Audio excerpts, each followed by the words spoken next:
Hey all, Anthony Skinner here with another episode on spiritual practices. It's raining outside and I thought, you know what, I'm going to flip the camera on and riff a little bit about how I connect with God through beauty. So we're going to talk about beauty and two aspects of beauty. One, becoming consciously aware of God's beauty that is always around us.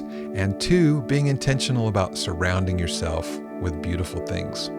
I want to read a couple of scriptures and some quotes. Psalm 52, out of Zion, the perfection of beauty, God shines forth.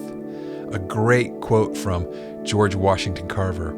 I love to think of nature as an unlimited broadcasting station through which God speaks to us every hour, if we will only tune in. How amazing is that?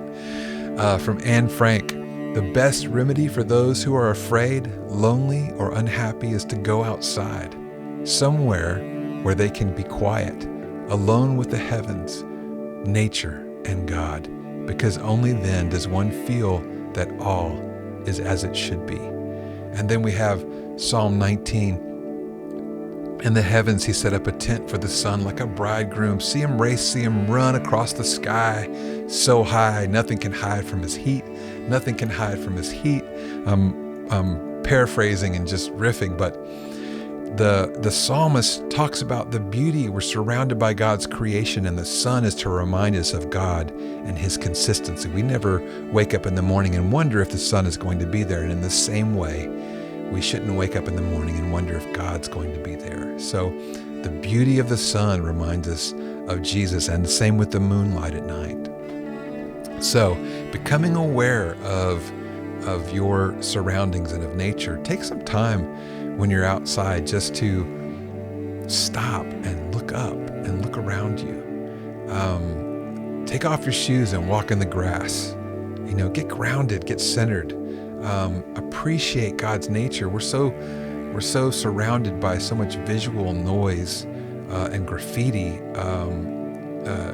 that it's just hard sometimes to separate ourselves. So be intentional about that. And then two, surround yourself with personal things that are beautiful.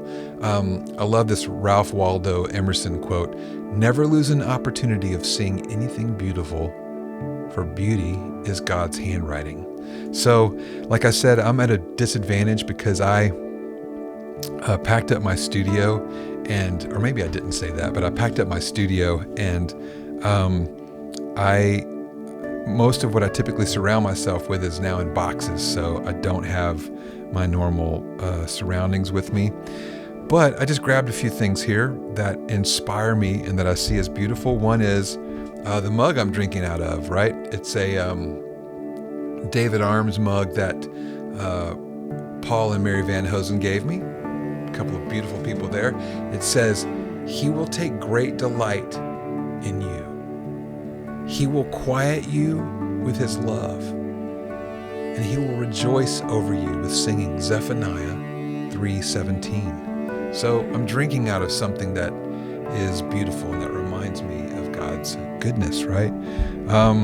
My coasters here, they're from when I took the family to see Hamilton. And that takes me back to a moment that was inspirational to see something so powerful and beautiful and majestic. And of course, when I think about just the intelligence of that musical and just the beauty and the harmonies and the dialogue and how just wonderful that was, it inspires me and brings me into more consciousness of God and his goodness and his beauty. I've got some stationery here that just has a little fish on it, but I was just intentional about picking out this, right? And then, I have a guitar here, right? A Gibson guitar, and typically I have that hung up. Actually, what I'll probably do, let me throw up a picture of my studio before I tore it down, and you'll see kind of how I'm being intentional about surrounding myself with things. And then I love this right here. This is a signed poster of Daniel Lanois. He's one of my favorite producers, musical producers. I went and saw him one night in Nashville here at the Exit Inn, and it was a magical night. I mean, it was so beautiful what Daniel did on the guitar and on the steel guitar and with his band. And when I see this poster, it takes me back to that moment and how moved I was in that moment. I think about David playing the harp and the Spirit of the Lord coming upon him and comforting Saul. And I want to be malleable and available and used like that. And so when I see somebody who is great on their instrument, it inspires me to get better at everything that I'm doing, right? So that's the encouragement today, whether you are outside or whether you are inside. Become aware of God's beauty. Look around you outside and make sure you're being intentional about what you're surrounding yourself with inside so that you can be inspired to connect with God every moment of every day. Grace and peace.